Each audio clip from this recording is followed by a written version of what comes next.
Here to discuss, constitutional lawyer, former Pentagon JAG officer Don Brown. Don, nice to see you on a Monday.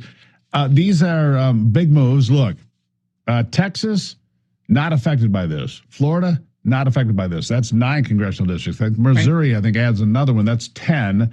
If these states come along and are able to pull it off, it could be 12 or 14, and that's a big deal. But more importantly than that, Don, I need you to weigh in on this. California could be stopped from its redistricting because of the way they went about it. Same thing in Virginia. Boy, Democrats, careful what you wish for. Don, your thoughts? Well, sure. The Supreme Court is moving in the right direction on ending reverse discrimination in congressional lines and ending race-based districting, as you pointed out. Not just the Callais versus Louisiana case last week, but the court also ruled in favor of Texas, in the Abbott versus Lulac. And so we have 2 cases coming out last week which affirm that any congressional districts drawn primarily for considerations of preferring one race over the other violates the Equal Protection Clause of the 14th Amendment. And as you pointed out, several states, mostly Republican states, are already on the move. Florida, Texas, here in North Carolina, Louisiana, of course, Ohio. Virginia took a whack at it, but Virginia's problem is they violated their own state constitution. The Virginia judge has stayed that, and Virginia Supreme Court has stated.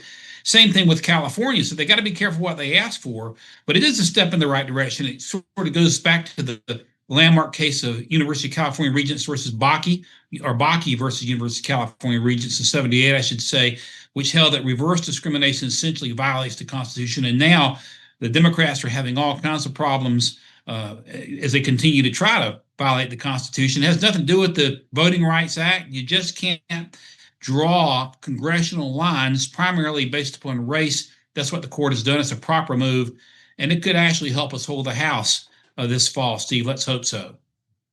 Let's hope so. Look, here's the thing. Democrats are a master at gerrymandering. Look at California, Illinois, one of the most gerrymandered states. The entire Northeast, New England. Not a single Republican representative anywhere to be found. And the Democrats are complaining that Republicans are now evening the playing field. Pretty remarkable. You got to be pretty bold to make that comment after what they've done in places like Illinois, California, New York, go on. It takes a lot of chutzpah to do that, doesn't it?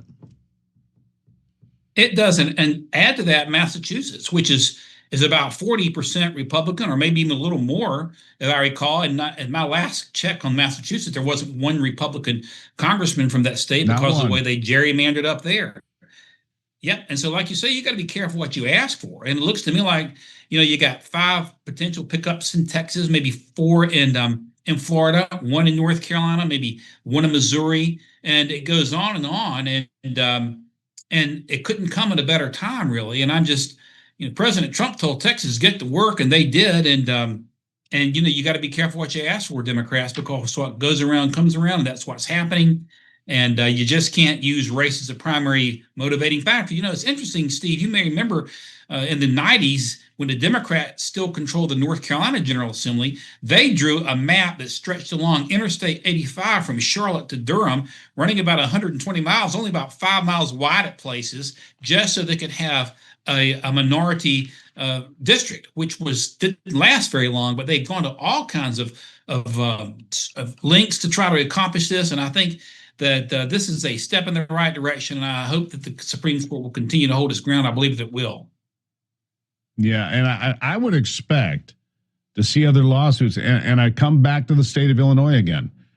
It's like 14-3 or 14-4 there. It's remarkable. Yeah. Illinois is a red state, except for one county, Cook County. It is a red. I've spent a lot of time in Illinois. It is a Republican state, except for one county. Sure.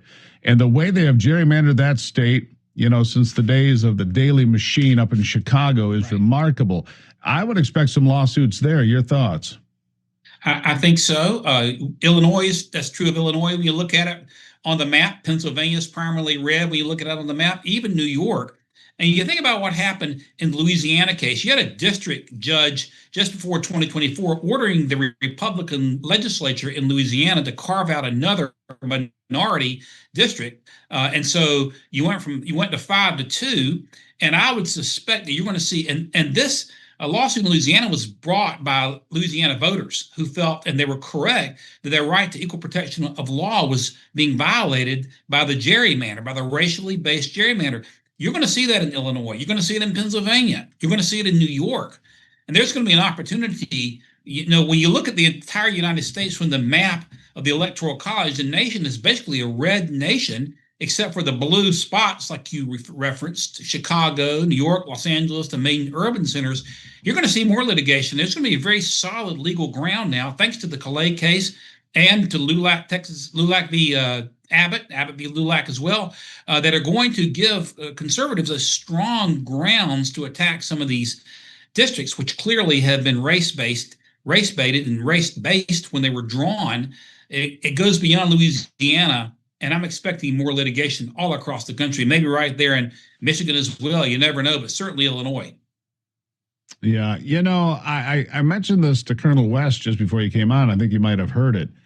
It's not the Democrats are worried about losing black Democrats in Congress. That's not their biggest concern. Their biggest concern is a whole lot of black Republicans coming in, because this shift, if you've noticed the numbers lately, Donald Trump held a record for the number of black votes he got in 2024.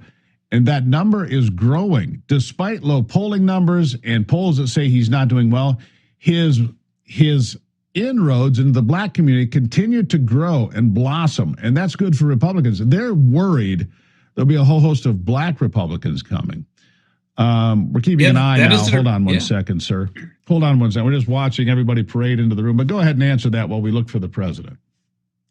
Always happy to be bumped by the president of the United States. But you got a very good point, Steve. I mean, there are considerable conservative intellectual giants, and the trend is moving toward black Americans registering as Republicans. It scares the Democrats more than anything, and it is a good sign. The black Americans have understood the Democrat Party has been their worst enemy. They've broken up the black families through all of the LBJ and a Great Society and all the things that have been destructive to the American family. And also many black Americans are morally conservative and just can't put up with some of the Democrat shenanigans. And the Democrats have done it to themselves. So it's good enough for them, really. Sooner or later, the truth emerges. And I think a lot of our black brothers and sisters are seeing what's happened, and it's a good sign. It's a good sign. Don Brown, thank you as always. Good talking to you, my friend. Thank you, Steve. Appreciate it.